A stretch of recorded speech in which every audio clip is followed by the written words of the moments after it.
नमस्कार मित्रांनो, मी व्ही.ए. खेरनार, यंत्रकारागीर, दिव्य चैतन्य महाराज शासकीय औद्योगिक प्रशिक्षण संस्था मानवत, जिल्हा परभणी, प्रादेशिक कार्यालय छत्रपती संभाजीनगर। आज आपण बघणार आहोत सिंगल स्टार्ट थ्रेड आणि मल्टी स्टार्ट थ्रेड काय असतं। आज आपण काय शिकणार आहोत, थ्रेडिंग प्रक्रिया म्हणजे काय, टर्मिनॉलॉजी ऑफ थ्रेड, थ्रेडिंगचे प्रकार, सिंगल स्टार्ट आणि मल्टी स्टार्ट थ्रेड आणि थ्रेडिंगचा उपयोग। थ्रेडिंग म्हणजे काय तर थ्रेड हा स्क्रू किंवा बोल्टवरील हेलिकल स्पायरल ग्रू असतो, जो घट्ट करण्यासाठी किंवा फिरवण्यासाठी वापरला जातो।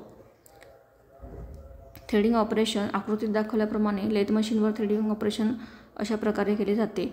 त्यात लेंथ त्याची मेंटेन केली जाते आणि थ्रेडिंगचा जो वर्कपीस असतो, ज्या वर्कपीसवर आपल्याला थ्रेडिंग करायची असते, तो वर्कपीस लेथच्या त्रिज्या चकमध्ये घट्ट पकडला जातो आणि जेवढ्या पार्टवर आपल्याला थ्रेडिंग करायची असते तेवढ्या पार्टचा डायमीटर आपल्याला मेंटेन करायचा असतो। त्यासाठी आपण थ्रेडिंग कॅल्क्युलेशन अशा प्रकारे करू शकतो। Metric for example metric thread असेल तर M22/2.5चा थ्रेड आपल्याला करायचा असेल, थ्रेडिंग करायची असेल तर मेजर डायमीटर आपला इथे आहे 22 mm।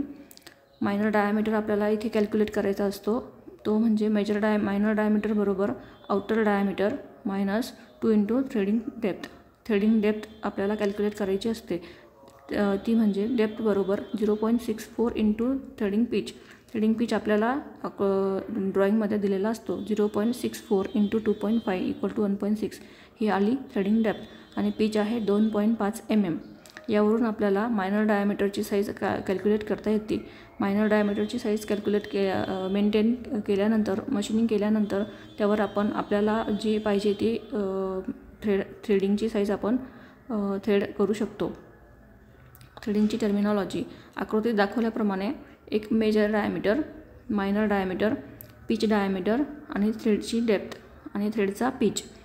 तर लीड म्हणजे काय ते आपण सर्वप्रथम बघूया। लीड म्हणजे एका संपूर्ण फिरकीमध्ये, एका 1 रिव्हॉल्यूशनमध्ये थ्रेड जितकं अंतर पुढे सरकते त्याला लीड असे म्हणतात। थ्रेडिंगमध्ये पिच म्हणजे काय असतं ते बघूया। पिच म्हणजे एका थ्रेडच्या शिखरापासून पुढील थ्रेडच्या शिखरापर्यंतचे अंतर, हे अंतर mm मध्ये किंवा इंचमध्ये असते, ते म्हणजे पिच। आता आपण बघूया सिंगल स्टार्ट थ्रेड काय असते। सिंगल स्टार्ट थ्रेडमध्ये यात फक्त एकच थ्रेड प्रोफाईल असते। सिंगल स्टार्ट थ्रेडसाठी लीड बरोबर पिच असतो। लीड आणि पिच एकसारखेच असतात सिंगल स्टार्ट थ्रेडमध्ये। एका पूर्ण फेरीत स्क्रू किंवा बोल्ट एका विशिष्ट अंतरमध्ये पुढे सरकतो, उदाहरणार्थ सामान्य स्क्रू किंवा बोल्ट।